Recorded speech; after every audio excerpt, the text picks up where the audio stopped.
दळायला सुरुवात करावी आणि विटेवरचा भगवान परमात्मा त्याने उतरावं खाली आणि यावं आणि जनाबाईला दळण दळू लागावं. जनाबाईला दळण दळू लागावं. जनाबाईचं एक दिवस दळण दळत असताना घाई झाली, काकड्याची वेळ झाली आणि भगवान परमात्मा त्या ठिकाणी घाईमध्ये आपला लाखो रुपयाचा शालू जनाबाईच्या घरी सोडला, झोपडीत सोडला आणि भगवान परमात्मा जनाबाईची वाकड घेऊन विटेवर जाऊन उभे राहिले. उभे राहिल्याच्या नंतर बडवे आले. बडव्यांनी पाहिलं, भगवंताचा शालू नाही, भगवंताचा शालू नाही. कोणी चोरी केली, कोणी चोरी केली? तपासांती समजलं वाकड जनाबाईची. जनाबाईच्या झोपडीत जाऊन पाहिलं तर त्या ठिकाणी शालू सापडला. जनाबाईला चोर म्हणून घोषित केलं. आता जनाबाई चोर होती का? एवढे कड्या कुलप लावले होते, जनाबाई चोरी करायला आलते का? अरे हाच आला होता जनाबाईची वाकड चोरायला. जनाबाईची वाकड यानेच चोरून नेली होती ना. जनाबाई थोडीच त्याचा शालू चोरायला गेली, हाच वाकड चोरायला आलता.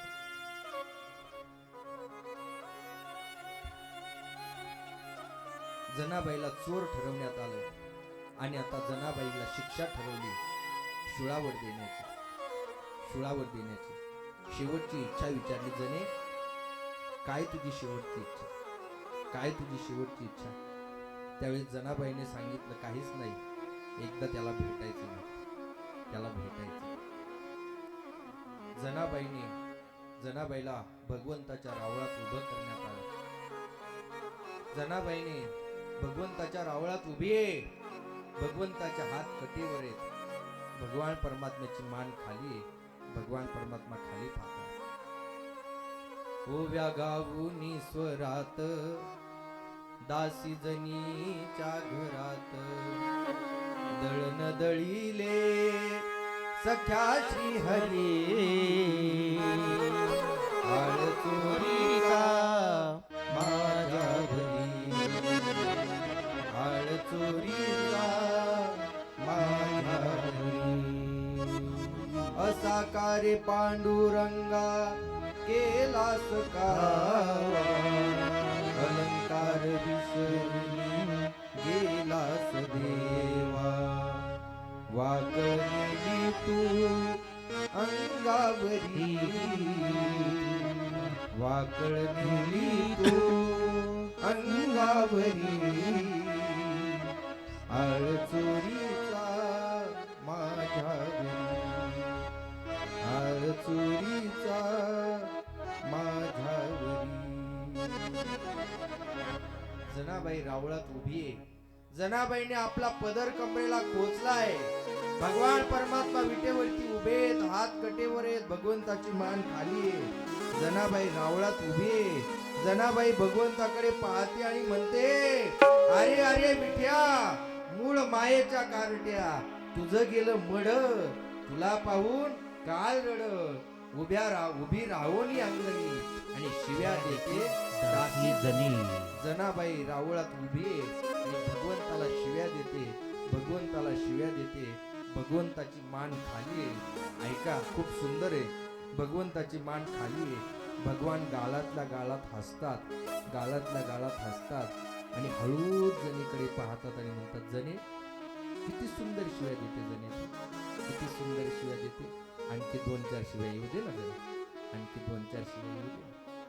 ऐका ना, ऐका ना. शिशुपालाच्या संकल्पित शिव्या पूर्ण झाल्याच्या नंतर जो भगवान परमात्मा शिशुपालाला जिवंत ठेवत नाही, तोच भगवान परमात्मा आज जनाबाईकडे पाहतून जनाबाईला म्हणतो, जने, किती सुंदर शिव्या देते, आणखी 2-4 येऊ दे ना, आणखी 2-4 येऊ दे ना. याचं कारण काय? ज्याने मी प्रसन्न होतो ना, त्याला खऱ्या अर्थाने भक्ती म्हणतात. ज्याने मी प्रसन्न होतो त्याला खऱ्या अर्थाने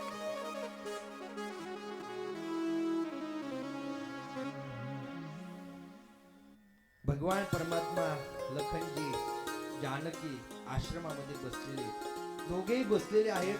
एका बाजूला प्रभू आणि जानकी. लखनजी धनुष्याला एका बाजूला टोक करतायत आणि टोक करत असताना तेवढ्यात शूर्पणखा येते.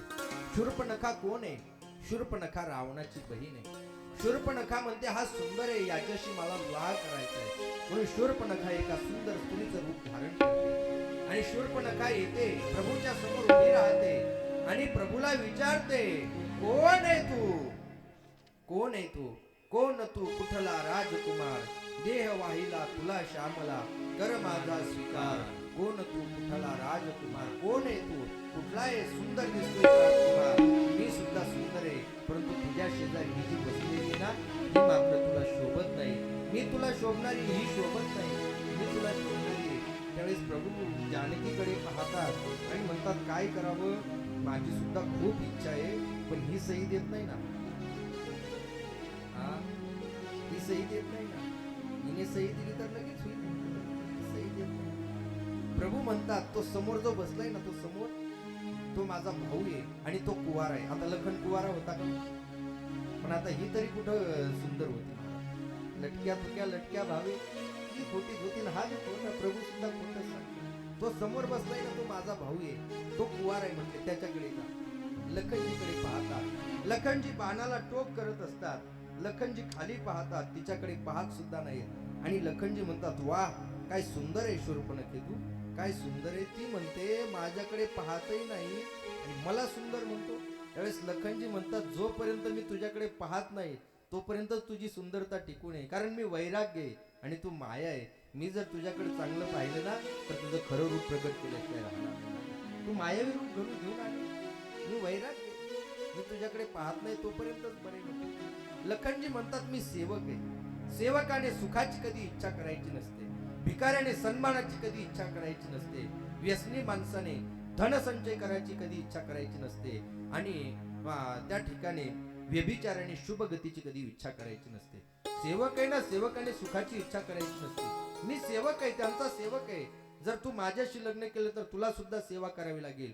ते मालक आहेत, एक काम कर, त्यांच्याकडे जा, ते दोघं आहेत ना, त्यांच्याशी लग्न कर, मग तुम्ही तिघं होताल, तुमच्या तिघाची सेवा मी करेन म्हटलं. लखनजी त्या प्रभूकडे पाठवतात. प्रभू परत त्याच्याकडे लखनकडे पाठवतात. 2-4 चक्कर झाल्याच्या नंतर ती वैतागते आणि ती म्हणते, हिच्यामुळे माझ्या सोबत लग्न करत नाहीत ना. ते आपल्या मूळ रूपात प्रगट होते आणि जानकीवर धाव घेते. जानकीवर धाव घेतल्याबरोबर प्रभू लखनला आवाज देतात, लखन. लखनजी इशारा ओळखतात. लखनजी येतात आणि त्या शूर्पणखेचं नाक आणि कान छेदन करतात. शूर्पणखा पळत पळत पळत पळत ओरडत निघून जाते. शूर्पणखा आता खरं दुष्णाने विचारतात, ही तुझी अवस्था कोणी केली, कोणी केली. त्यावेळेस ती सांगते की अरे, या अरण्यामध्ये 2 पुरुष आले, त्यांच्या सोबत एक स्त्री आहे आणि तिच्यामुळे माझी ही अवस्था झाली. आता खरं दूषण हे आपल्या सेनेसहित त्या ठिकाणी येतात. आल्याच्या नंतर प्रभू लखनला सांगतात, जानकीला घेऊन आज कुटियेमध्ये जायचंय. लखन जानकीला कुटियेमध्ये ठेवतात आणि आता त्या ठिकाणी प्रभू खरदूषणासोबत युद्ध करतात. खरदूषणासोबत युद्ध केल्याच्या नंतर प्रभू त्या खरदूषणाचा निपात करतात आणि खरदूषणाचा निपात झाल्याच्या नंतर आता ती शूर्पणखा घाबरते आणि शूर्पणखा तिथून पळून जाते. कुठे जाते? शूर्पणखा ही रावणाची बहीण आहे. शूर्पणखा रावणाच्या सभेमध्ये येते. रावण त्या ठिकाणी मध्यधुंद असतो, अप्सरा नाचत असतात, नाच गाण्यामध्ये मग्न असतो. ती येते, पाहते आणि त्या ठिकाणी ती म्हणते, बंद करा हे सगळं, बंद करा. हे म्हटल्याच्या नंतर रावण विचारतो, कशामुळे बंद करायला लावलं. त्यावेळेस ती सांगते, रावणा, आणि तिने राज्य, अधर्माने कमवलेला पैसा, ईश्वर अर्पण बुद्धीने न केलेलं कर्म, अविवेकाने विद्या, विषय संघाने संन्यासी, वाईट सल्ल्याने राजा, अभिमानाने ज्ञान, दारू पिल्याने लाज आणि त्या ठिकाणी नम्रतेविना प्रेम आणि अहंकाराने माणसाकडे कोणताच गुण राहत नसतो. ह्या सगळ्या गोष्टी नष्ट होत असतात. अरे तू राजा आहे आणि राजा असून त्या ठिकाणी वाईट सल्ला घेतोय, त्या ठिकाणी तुझं चांगलं होणार नाही, तुला चांगला सल्ल्याची गरज आहे. अरे पण तुझी अवस्था कोणी केली, तुझी अवस्था कोणी केली. त्यावेळेस ती शूर्पणखा रावणाला सांगते, रावणा, काही गोष्टीला माणसाने लहान समजायचं नसतं. माणसाने शत्रूला लहान समजायचं नाही, माणसाने रोगाला लहान समजायचं नाही, माणसाने अग्नीला लहान समजायचं नाही, माणसाने पापाला लहान समजायचं नाही, माणसाने सापाला सुद्धा लहान समजायचं नाही. साप नाग अत्यंत छोटा असतो, परंतु तो जर चावला तर 12 हत्ती मरतात एवढं त्याचं विष असतं. नाग नावाचा साप एवढाच असतो महाराज, परंतु तो चावला तर 12 हत्ती मरतील एवढं विष असतं. पापाला सुद्धा माणसाने लहान समजायचं नसतं. पाप आता जरी थोडं दिसत असलं तरी ते आपल्याला व्याजासहित परत फेडावं लागतं. म्हणून पाप कधी माणसाने पापाला लहान समजायचं नाही, रोगाला लहान समजायचं नाही, शत्रूला लहान समजायचं नाही, अग्नीला लहान समजायचं नाही. अग्नी थोडी थिंगी जरी असली तरी जंगलच्या जंगल पेटवती अग्नी ती, म्हणून अग्नीला कधी लहान समजायचं नाही. तसं शत्रूला कधी लहान समजू नको, शत्रूला लहान समजू नको. कोण आहे माझा शत्रू, ज्याने माझी अवस्था केली, कोण आहे? त्या ठिकाणी तो अयोध्येचा राजकुमार वनात आलाय, त्याच्यासोबत एक स्त्री, ती तुला राणी म्हणून शोधणारी, तिच्याशी तू विवाह कर. त्यावेळेस आता रावण नारदाचा सल्ला घेतो. नारद म्हणतो, नारदाला विचारतो रावण की माझ्या सगळ्या कुळाचा उद्धार व्हावा याच्यासाठी मी काय केलं पाहिजे. त्यावेळेस नारदजी म्हणतात, तू भगवंताचं भजन केलं पाहिजे. त्यावेळेस तो म्हणतो, आणि राक्षस लोक म्हटले देवाची भक्ती कशी होईल आमच्याकडे. म्हटले एक काम कर, म्हटले जर भक्ती होत नसेल ना विरोध कर. म्हटले विरोध कर म्हटल्याच्या नंतर ते म्हटले विरोध कर, मग काय करू. म्हटले उद्याच त्याची मोटरसायकल चोरून आणतो. म्हटले मोटरसायकलवर काम भागणार नाही. म्हटले मग 4 व्हीलर घेऊन येतो. म्हटले 4 व्हीलर सुद्धा जमणार नाही. मग काय चोरून आणू. मुख्य वैराचे कारण आणि करावे गा दारा हर. मुख्य वैर कशामुळे होतं तर पत्नीमुळे होतं. त्याची पत्नी चोरून आण. नारदाचा सल्ला आहे रावणाला, पत्नी चोरून आण. कोणी कितीही समजावून सांगण्याचा प्रयत्न केला तरी परत करू नको. नक्कीच तुझ्यासहित तुझ्या कुळाचा उद्धार झाल्याशिवाय राहणार नाही. रावण कोणाचंच ऐकत नाही. आपली पत्नी मंदोदरी ती सांगण्याचा प्रयत्न करते. मला असं वाटतं माणूस घरामध्ये कोणाचं जरी नाही ऐकलं माणसाने, तरी माणसाला घरामध्ये पत्नीचं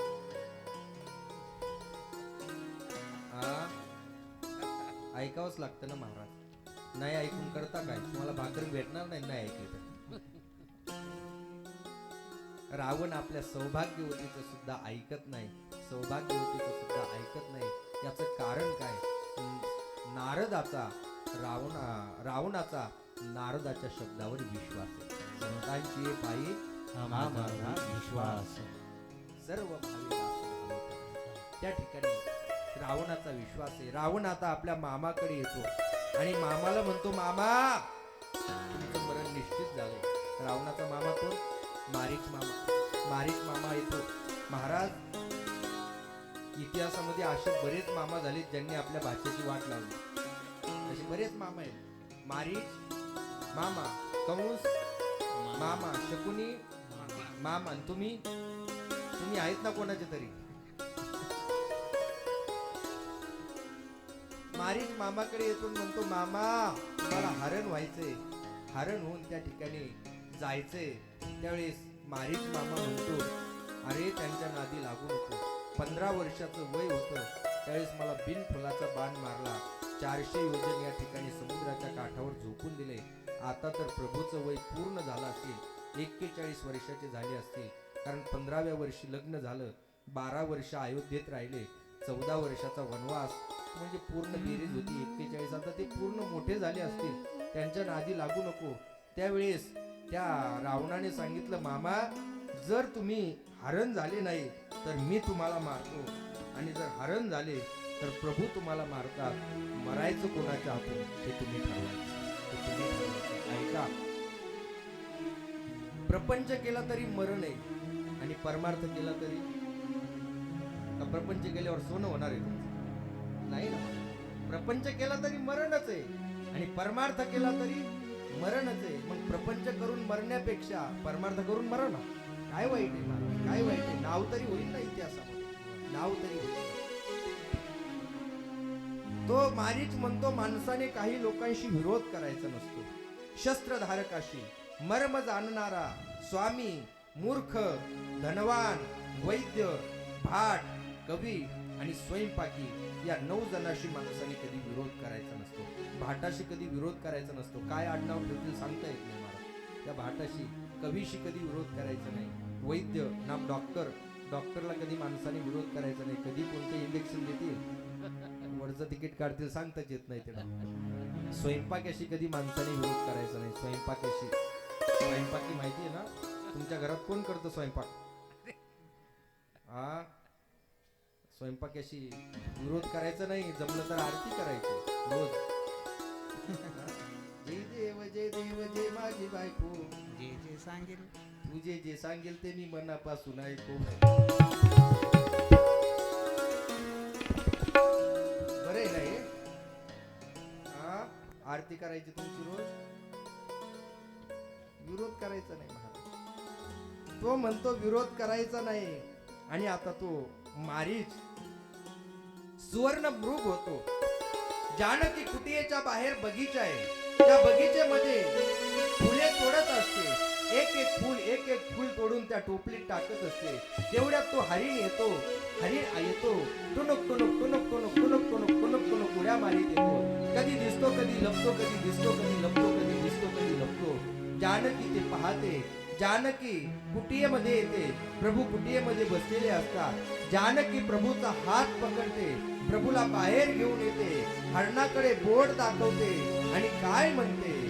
तोडिता फुलेने सहज पाहिला जाता, मज आणून जातो हरिण अयोध्या नाता, मज आणून जातो हरिण अयोध्या नाता. झळकती तयांच्या रत्ने अंगावरती, नवमोह फुलासम सुवर्ण अंगावरती. हे नयन बाळले त्यांच्या रंगावरती, ते इंद्रच्या पसे उच्च भासले उडता, मज आणून जातो हरिण अयोध्या नाता, मज आणून जातो हरिण अयोध्या नाथा. तोडिता फुले सहज पाहिला जाता, मज आणून द्यावो हरिण अयोध्या नाथा. मला तो हरिण पाहिजे, मला तो हरिण पाहिजे. प्रभू म्हणतात, जानकी सोन्याचं हरिण कधी झालं नाही आणि सोन्याचं हरिण कधी होणार नाही. जर आता तुझी बुद्धी विपरीत झाली असेल ना, तर तुझा विनाश काल जवळ आला. विनाशकाले विपरीत बुद्धी, विनाशकाले विपरीत बुद्धी. ऐका, स्त्री हट्टे म्हणून प्रभू जानकीच्या आग्रहावरून त्या हरणाच्या पाठीमागे जातात. लखनजीला सांगतात, लखन तू इथंच तुझ्या भाभीचं रक्षण करायचंय. आणि आता प्रभू तो हरिण प्रभूला कधी दिसतो कधी लपतो, कधी दिसतो कधी लपतो. प्रभू एक बाण काढतात, हरणाच्या दिशेने सोडतात आणि हरणाच्या दिशेने सोडल्याच्या नंतर त्या ठिकाणी हरिण खाली पडतो. मायावी आवाजामध्ये लखनला आवाज देतो. तो आवाज फक्त जानकीला ऐकायला जातो. जानकी आता लखनजीला सांगते, तुम्ही तुमच्या दादाच्या मदतीला गेलं पाहिजे. तुमचे दादा संकटात आहेत, तुमचे दादा संकटात आहेत. त्यावेळेस लखनजी म्हणतात, नाही भाभी, माझे दादा कधी संकटात येऊ शकत नाहीत. त्यावेळेस जानकी लखनजीला अभद्र बोलते. जानकी लखनजीचा अपमान करते. जानकी लखनजीचा नाम साधूचा अपमान करते. ऐका, माणसाने जीवनामध्ये कोणाचाही अपमान करावा, परंतु साधूचा माणसाकडून कधी अपमान झाला नाही पाहिजे. साधूचा अपमान जर तुमच्याकडून झाला ना, त्याचे काय परिणाम होतात ते तुम्हाला जास्त वेगळं काही सांगायची गरज नाही, कारण तुम्ही सगळे बेटाच्या परिसरातली माणसं आहेत. साधूचा मान करता नाही आला तर करू नका, परंतु साधूचा अपमान कधी करू नका. साधूचा अपमान कधी करायचा नाही. जानकी लखनजीचा अपमान करते आणि आता लखनजी रेषा ओढतात आणि सांगतात, याच्या बाहेर यायचं नाही. लखनजी जातात. रावण इकडे संन्याशाच्या वेशात येतो. संन्याशाच्या वेशामध्ये येऊन आवाज देतो, भिक्षाम देही. जानकी फळं घेऊन ज्यावेळेस बाहेर येते, जानकी पाहते रेषेच्या बाहेर जायचं नाही, रेषेच्या बाहेर जायचं नाही, रेषेच्या बाहेर जायचं नाही. ती म्हणते, साधू बाबा तुम्ही रेषेच्या आत या. त्यावेळेस तो म्हणतो, मी रेषेच्या आत येऊ शकत नाही, कारण ती मर्यादेची रेषा असते, लखननी मारलेली. रावणाला सुद्धा ओलांडता येत नाही. त्यावेळेस ती म्हणते, बाबा मला तर बाहेर येता येणार नाही, तुम्हाला भिक्षा घ्यायला आत यावं लागेल. तो म्हणतो, मी आत येणार नाही, तुला द्यायची असेल तर बाहेर येऊन दे. त्यावेळेस ती म्हणते, मी येऊ शकत नाही, त्यावेळेस तो रावण आहे, संन्यासी नाही, कपटी आहे, रावण आहे. तो म्हणतो तुम्ही 14 वर्ष झालं वनामध्ये आलात आणि आता जर तुम्ही मला भिक्षा न देता मी जर तुमच्या जवळून गेलो ना, विन्मुख गेली या अतिथी ने सुकृताची संपत्ती. तुमच्या दारातून जर एखादा अतिथी विन्मुख गेला ना, तर आपली सगळी पुण्य संपत्ती घेऊन जात असतो. म्हणून एक सूत्र लक्षात ठेवा करा. तुम्ही सगळी मंडळी खूप चांगला ऐकणार आहे. आपल्या दारात कोणीही आला, आपल्या घरात कोणी जरी आला ना, तर त्याला विन्मुख कधी पाठवायचं नाही. पाणी तरी द्यायचं, काहीतरी काहीतरी काहीतरी त्याला द्यायचंच. त्याच्याशिवाय त्याला आपल्या घरातून विन्मुख पाठवायचं नाही. तो कोणी असू द्या, कोणी असू द्या, तो अतिथीच आहे ना, न विचारता आलाय. अतिथी त्यालाच म्हणतात की जो तिथी विचारून येत नाही, त्याला अतिथी म्हणतात ना. कोणीही तुमच्या घरी येऊ द्या, त्याला विन्मुख कधी पाठवू नका. तो म्हणतो की मी अतिथी आहे आणि जर विन्मुख गेलो तर तुमचं 14 वर्षाचं पुण्य सगळं घेऊन जाईल. तुझे पती एका हरणाच्या पाठीमागे गेले, त्यांच्या संरक्षणासाठी तुझा धीर सुद्धा गेलाय. जर आता तुम्हाला भिक्षा नाही वाटली तर मी या ठिकाणी कमंडलूतलं पाणी घेऊन संकल्प करून त्यांना तिकडेच मारून टाके. जानकीला वाटतं हे जर साधू एवढं तंतोतंत सांगत असतील तर नक्कीच हे साधू असले पाहिजे. म्हणून जानकी ओळखत नाही. जानकी रेषेच्या बाहेर येते आणि जानकी ज्यावेळेस त्याला भिक्षा वाढायला लागते त्यावेळेस रावण आपल्या मूळ रूपात प्रगट होतो. जानकीला उचलतो, आकाश मार्गाने जातो. जानकीचा आवाज जटायूच्या कानावरती येतो. जटायू येतो, जानकीला सोडवण्याचा प्रयत्न करतो, परंतु या रावणाच्या ताकदीपुढे जटायूची ताकद कमी पडते. परंतु जटायूची ताकद खूप असते. शेवटी रावण म्हणतो हा मला विघ्न करेल, मध्येच थांबवेल. म्हणून तो जटायूला विचारतो, सांग तुझं मरण कशात आहे, खरं सांग, तुला रामाची शपथ आहे. जटायू म्हणतो माझ्या पंखात माझं मरण आहे. त्या ठिकाणी तो जटायू म्हणतो तुझं मरण कशात आहे. रावण खोटं बोलतो. रावण म्हणतो माझं मरण माझ्या पायाच्या अंगठ्यात आहे. पायाच्या अंगठ्यावरती झडप घालण्यासाठी जटायू ज्यावेळी झेपावतो, रावण त्या ठिकाणी त्याचे दोनही पंख छाटतो. जटायू रक्ताच्या थारोळ्यात पडतो आणि रक्ताच्या थारोळ्यात पडलेला जटायू आता रावण जानकीला घेऊन आकाश मार्गाने जातो. जात असताना जानकीला एका पर्वतावरती काही वानर बसलेले दिसतात. जानकी काय करते, जानकी आपले अलंकार काढते आणि त्या एक पुरचुंडी तयार करते त्याची आणि ती खाली सोडते. सुग्रीवाच्या समोर ती पुरचुंडी पडते आणि सुग्रीवाच्या समोर पुरचुंडी पडल्याच्या नंतर त्या ठिकाणी आता रावण जानकीला घेऊन जातो, अशोक वाटिकेमध्ये ठेवतो. त्या ठिकाणी पहारा लावण्यात येतो आणि आता इकडे रामप्रभूची आणि लखनची मध्येच भेट होते. भेट झाल्याच्या नंतर प्रभू म्हणतात, लखन तुला सांगितलं होतं ना आश्रम सोडायचा नाही. कशासाठी आला दादा? भाभी जे शब्द बोलले ते तुम्हाला न सांगण्यासारखे. त्यावेळेस लखनजीला म्हणतात, प्रभू आता मला असं वाटतं जानकी आश्रमामध्ये नाही. दोघही येतात, पाहतात आश्रमात जानकी नाही. कुठे जानकी? आवाज देतात, सीते भाभी, सीते भाभी. एका ठिकाणाहून आवाज येतो रामप्रभूच्या नावाचा. पाहतात तर तो जटायू असतो. जटायू सांगतो, प्रभू तुमचीच वाट पाहत होतो, तुमचीच वाट पाहत होतो. रावण जानकीला घेऊन आकाश मार्गाने दक्षिण दिशेला गेलेला आहे. मी अनेक प्रयत्न केले परंतु वाचू शकलो नाही. त्यावेळेस प्रभू म्हणतात, जटायू मी तुला परत जिवंत करू का? त्यावेळेस जटायू म्हणतो, नका करू. कारण की ज्या दशरथाला 4 मुलं असून शेवटच्या वेळेला त्या दशरथाला आपल्या मुलाची मांडी भेटली नाही. जर आज मला तुमची मांडी या ठिकाणी भेटत असेल जाण्यासाठी तर मला जीवन जगून काय करायचं, जीवन जगून काय करायचं? प्रभू त्या जटायूचा अंतिम विधी करतात आणि प्रभू आता पुढे चालतात. पुढे चालत असताना प्रभू त्या ठिकाणी कबंद राक्षसाचा उद्धार करतात आणि आता प्रभू पुढे कुठे येतात? ज्या कथेची आपण वाट पाहतोय ना त्या कथेमध्ये प्रभू येतात, त्या आश्रमामध्ये प्रभू येतात. कोण आहे? शबरी आहे. ऐका, शबरीचं वय लहान आहे. लहान वयामध्येच लग्न करण्याची प्रथा आहे आणि लहान वयामध्ये शबर राजा आहे, त्याची मुलगी शबरी आहे. शबरी त्या ठिकाणी विवाहाच्या योग्य झाल्यावर शबर राजा आपल्या सगळ्या पाहुण्यांना बोलवतो. शबरीचा विवाह निश्चित होतो आणि आता अशी एक पशुची दावण बांधलेली असते, दारूचे माठ भरलेले असतात. त्यावेळेस शबरी विचारते बाबाला, बाबा पशु कशासाठी बांधले, हे दारूचे माठ कशासाठी. त्यावेळेस शबर म्हणतो, बेटा उद्या तुझं लग्न आहे आणि तुझ्या लग्नामध्ये सगळ्या पाहुण्यांना याची मेजवानी द्यायची होती, याची मेजवानी द्यायची. हे सगळे पशु मारायचे. हा बेटा, त्याच्याशिवाय पाहुणे खुशच होत नाहीत. हा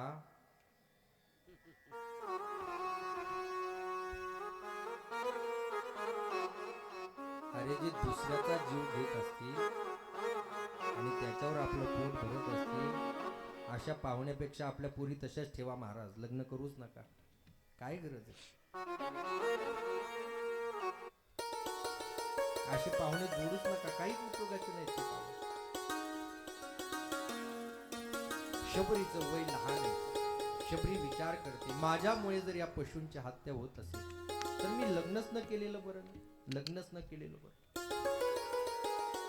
शबरी संध्याकाळच्या वेळेला उठते, मध्यरात्री उठते, सगळ्या पशूंना सोडून देते आणि शबरी आता वनामध्ये निघून जाते. वनात निघून गेल्याच्या नंतर शबरीला माहित आहे, माझा बाप आहे, भिल्लांचा राजा आहे, वनाचा सगळी माहिती त्याला आहे, तो माझा शोध घेतल्याशिवाय राहणार नाही. मग शबरी कुठे लपून राहते? एका ठिकाणी उंट मरून पडलेला असतो.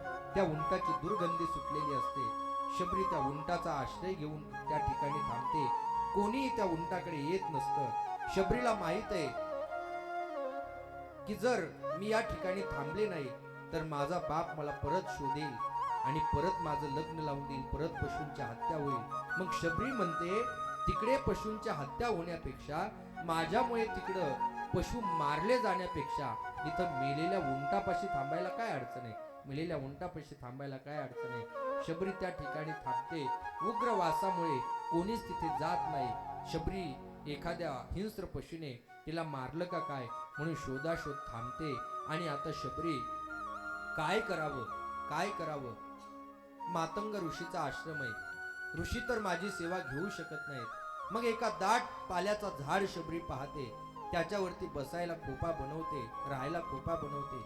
भल्या पहाटे शबरीने उठावं. तो सगळा रस्ता आहे तो आपल्या हाताने स्वच्छ करावा. पंपा सरोवरापर्यंत जाणारा सगळा रस्ता हाताने स्वच्छ करावा. परत वरती जावं. त्या ठिकाणी अशा अनेक दिवस होतात. किती दिवस होतात? शबरी लहान आहे, तरुण होते, तरुणची वृद्ध होते आणि आता वृद्ध झालेली शबरी म्हातारी होते. आणि एक दिवस शबरीला उठण्यासाठी उशीर होतो आणि उशीर झाल्याच्या नंतर शबरी रस्ता स्वच्छ करत असते.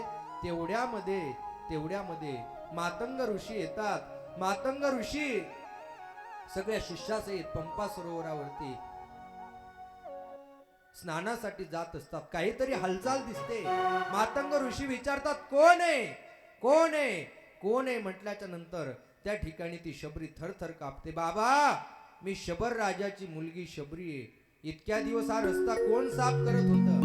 मीच करत होते बाबा, मीच करत होते बाबा, मीच करत होते बाबा, मीच करत होते. त्यावेळेस कशामुळे रस्ता साफ करत होते? काही नाही बाबा, तुमची सेवा घडावी एवढीच एक इच्छा होती. तुमची सेवा घडावी एवढीच एक इच्छा होती.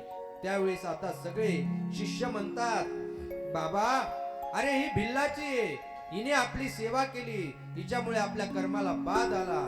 चला, हिच्यापासून आपण दुसऱ्या रस्त्याने जाऊ, दुसऱ्या रस्त्याने जाऊ, दुसऱ्या रस्त्याने जाऊ. म्हटल्याच्या नंतर त्या ठिकाणी सगळे गुरुजी म्हणतात, नाही रे, तिचं अंतकरण स्वच्छ आहे, तिचं अंतकरण स्वच्छ आहे, आता तिच्यावरती असा आळ घेऊ नका. त्यावेळेस ते सगळे शिष्य म्हणतात, आपल्या गुरुची बुद्धी आता साठी नाठी झाली, म्हटले यांना काही कळत नाही. शिष्य दुसऱ्या रस्त्याने सरोवरावरती जातात आणि सरोवरावर गेल्याच्या नंतर त्या ठिकाणी पाहतात. इकडे लक्ष द्या माझ्याकडे, हा 2 मिनिटं लक्ष द्या, आपण तिकडेच पाहणार आहोत. ते सगळे सरोवर रक्ताने लाल झालेलं असतं आणि रक्ताने लाल झालेलं सरोवर पाहतात. गुरुजीच्या जवळ येतात आणि गुरुजी म्हणतात, गुरुजी अहो केलं. गुरुजी विचारतात, केलं का स्नान? नाही ना, सगळं सरोवर रक्ताने लाल झाले. काय केलं पाहिजे? अरे, एका साध्वीचा तुमच्याकडून अपमान झालाय, या शबरीचा तुम्ही अपमान केलाय. तिने निर्मळ अंतकरणाने तुमची भक्ती केली. एक काम करा, तिचे चरण धुवा, ते तीर्थ पंपा सरोवरात टाका. परत सरोवर पूर्ववत झाल्याशिवाय राहणार नाही. प्रभू काय करताय? थांब शबरी. आता शबरीचे चरण धुतल्या जातात. ते तीर्थ पंपा पंपा सरोवरात टाकल्या जातं. सरोवर पूर्ववत होतं. सगळ्या शिष्यांना शबरीचा अधिकार कळतो. आणि आता थांबा 2 मिनिटं. त्या ठिकाणी इकडे लक्ष द्या. शबरीला आता एक कुटिया तयार करून दिल्या जाते. आणि कुटिया तयार करून दिल्याच्या नंतर शबरीला आता प्रवचन ऐकण्याची संधी प्राप्त होते. एक दिवशीचा प्रसंग आहे. मातंग ऋषी शबरीच्या कुटियेमध्ये येतात आणि म्हणतात, शबरी, ज्या देवाचं दर्शन घेण्यासाठी 80 हजार वर्ष ऋषीमुनी तपश्चर्या करतात ना, त्या देवाचं दर्शन घेण्यासाठी तुला देवळात मंदिरात जाण्याची गरज नाही. तोच भगवान परमात्मा एक दिवस चालत चालत तुझ्या कुटियेमध्ये आल्याशिवाय राहणार नाही. त्यावेळेस शबरी म्हणते, प्रभू तुम्ही थांबणार नाही, माझी वेळ झाली, आता मी जाणार आहे. त्यावेळेस शबरी म्हणते की तो भगवान माझ्या कुटियेत आल्याच्या नंतर ओळखायचं कसं की हा देव आहे. त्यावेळेस मातंग ऋषी सांगतात, शबरी, तुझ्या कुटियेमध्ये जो पुरुष येईल ना, तो देव सोडून दुसरा कोणीच तुझ्या कुटियेमध्ये देव सोडून कोणीच येणार नाही. गुरूंच्या वचनावरती शबरीचा विश्वास आहे. आणि मग शबरीने काय करावं, मातंग ऋषी निजधामाला निघून जातात. आणि शबरीने रोज आपल्या झोपडीच्या चारही बाजूचे रस्ते स्वच्छ करावे, त्याच्यावरती सडा संमार्जन करावं, फुलं टाकावं आणि शबरीने प्रभूची वाट पाहावी. आणि शबरीने वाट पाहत पाहत शबरीने प्रभूला काय म्हणावं, राम आएंगे आएंगे राम आएंगे, राम आएंगे आएंगे राम आएंगे, राम आएंगे आएंगे राम आएंगे आएंगे राम आएंगे. म्हणा,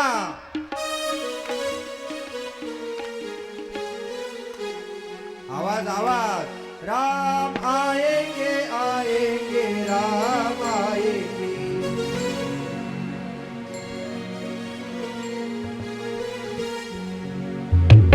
मेरी झोपड़ी के भाग आज खुल जाएंगे राम आएंगे,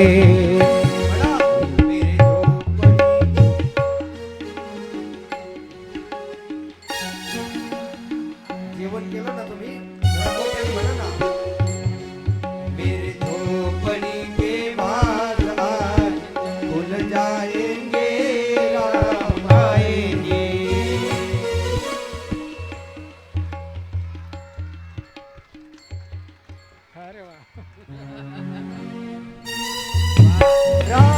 आएंगे आएंगे राम आएंगे. शबरी प्रभूची वाट पाहते बघा, प्रभूची वाट पाहते. राम आएंगे आएंगे राम आएंगे.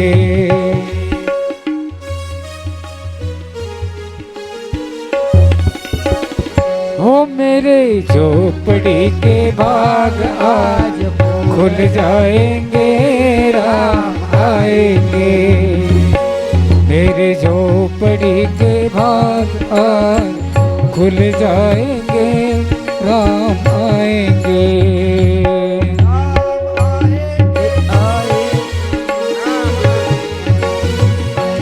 राम आएंगे तो अंगना सजाऊंगी, राम आएंगे तो राम आएंगे तो अंगना सजाऊंगी.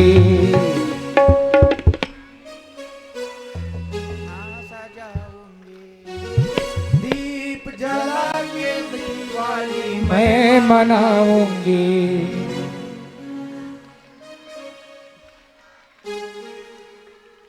दीप जला के मैं दिवाली मनाऊंगी.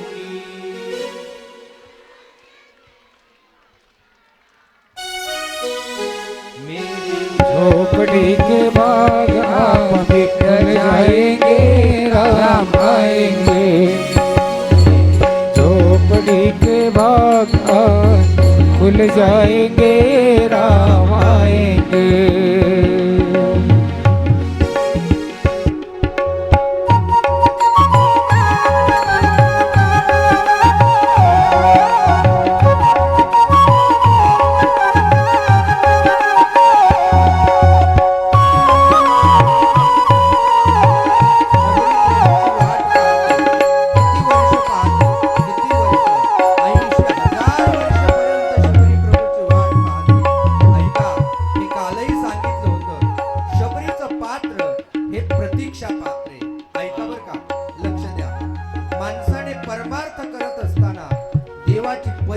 घ्यायची नसते, प्रतीक्षा करायची असते. तुम्ही जर परमार्थ करत असताना देवाची परीक्षा घेत असाल ना, तर सतीसारखी तुमची सुद्धा अधोगती झाल्याशिवाय राहणार नाही.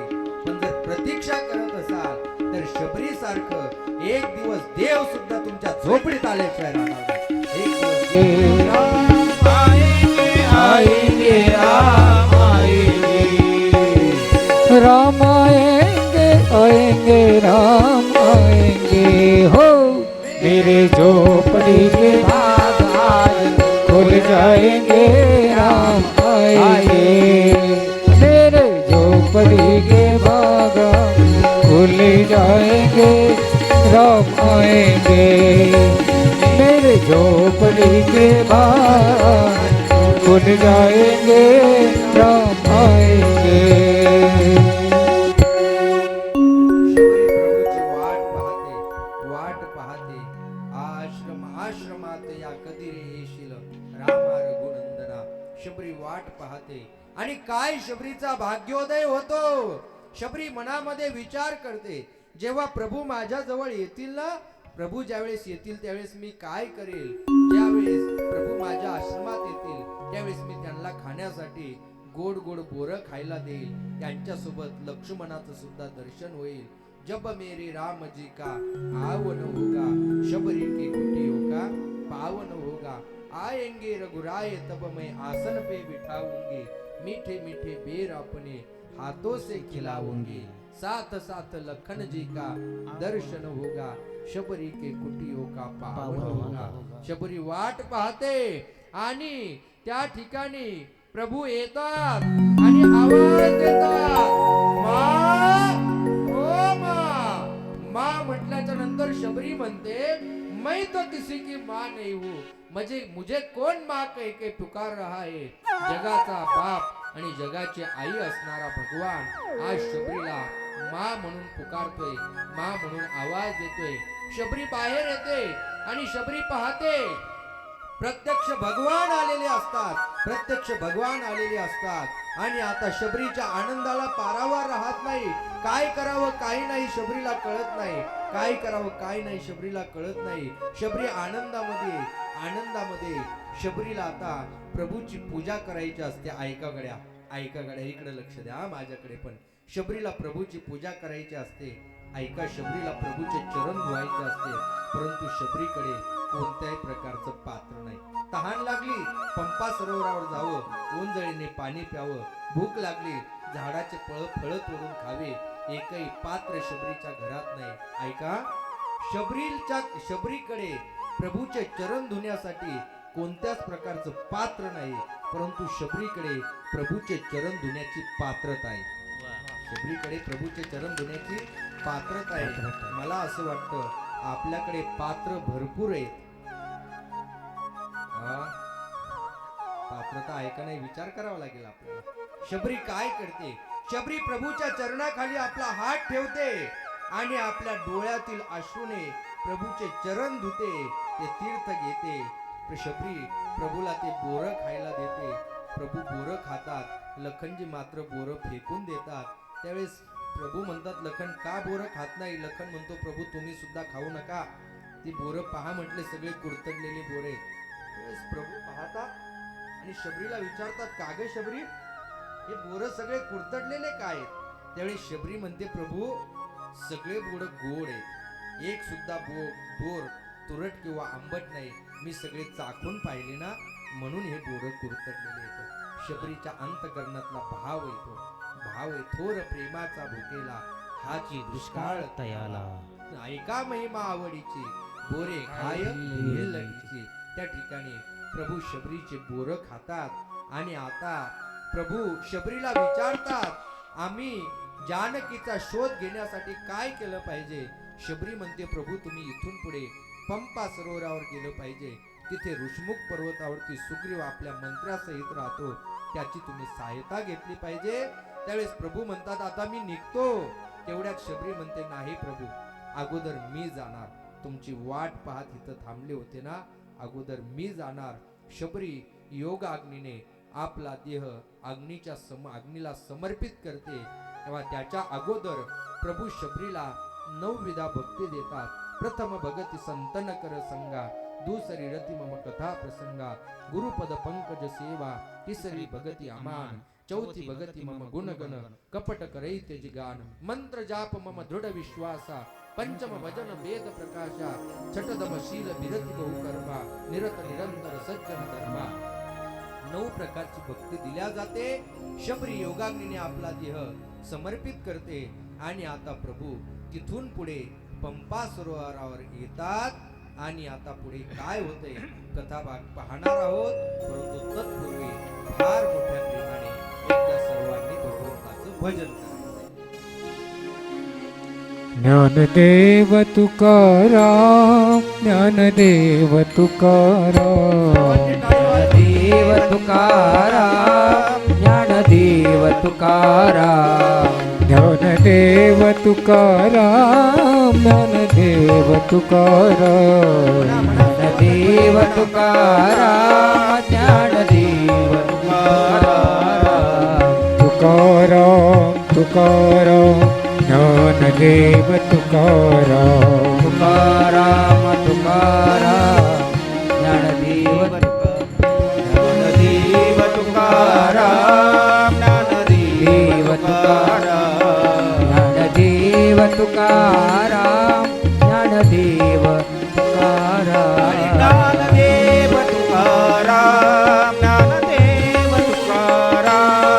ज्ञानदेव तुकाराम, ज्ञानदेव तुकाराम, ज्ञानदेव तुकाराम, ज्ञानदेव तुकाराम. आजचेच दिवस आहे भजनाचा बर का. उद्या परत कोण म्हणणार आहे तुम्हाला. ज्ञानदेव तुकाराम, ज्ञानदेव तुकाराम. वा वा भजन. ज्ञानदेव तुकाराम, ज्ञानदेव तुकाराम. म्हणा म्हणा पुरुष मंडळी म्हणा मोठ्यावर बसलेले. ज्ञानदेव तुकाराम, ज्ञानदेव तुकाराम.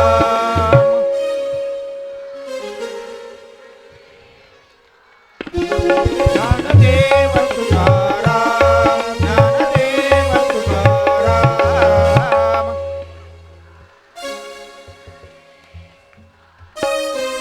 ज्ञानदेव तुकाराम, ज्ञानदेव तुकाराम.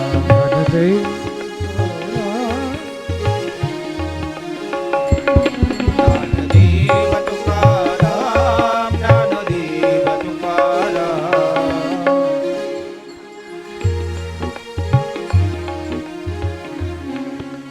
गंगागिरी बाबा माझी, नारायणगिरी बाबा.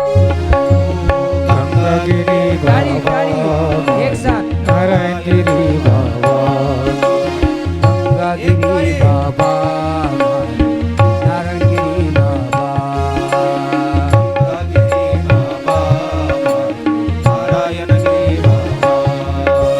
गंगागिरी बाबा माझी, नारायणगिरी बाबा. गंगागिरी बाबा माझे, नारायणगिरी बाबा. गंगागिरी बाबा माझे, नारायणगिरी बाबा. गंगागिरी बाबा माझे, नारायणगिरी बाबा. गंगागिरी बाबा माझे नारायणगिरी बाबा, गंगागिरी बाबा, नारायणगिरी बाबा. गंगागिरी बाबा माझे नारायणगिरी बाबा, गंगागिरी बाबा माझे नारायणगिरी बाबा, गंगागिरी बाबा माझे नारायणगिरी